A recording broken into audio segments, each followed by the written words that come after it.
when I was making Court and Spark, which was my most successful project, David was trying to sign Dylan to for the Planet Waves project, and so David and I were sharing a house, and so I'd been working all this under his nose, and maybe he'd heard it through too many stages, and it didn't. But I knew I was making something. I was excited about it. You can tell when you're making something fresh, and being a freshness freak, you're looking for it, and even the Mingus project, I was searching. I tried a lot of different bands, and a lot of them were great players who at that particular time I felt were kind of stagnant, or that particular evening they weren't surpassing themselves. You're waiting for something new to happen all the time.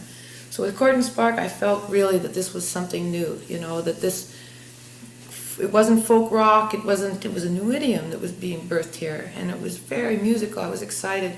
So it came the night to play it back. It was Louis Kemp and Bobby, and Louis Kemp's girlfriend, I forget her name, and I played Court and Spark, and Bobby fell asleep and snored all the way through it. And when the record came to an end, they went, and they put on Planet Waves, and everybody jumped up and down. There was so much enthusiasm, Planet Waves wasn't one of Bobby's best projects. It wasn't as if you were A-Bing. I hadn't expected it to be a competitive situation, but suddenly I thought, God, it's the first time in my career I felt like sibling rivalry here, because I know that, this is an ordinary record from Bobby. This is a transitional piece. It's not that. Everybody was cheering, jumping up and down, and this girlfriend of Louis came over, took me aside, and she said, oh God, she said, those boys, she said, I don't think they have any ears. So she kind of gave me some comfort on that.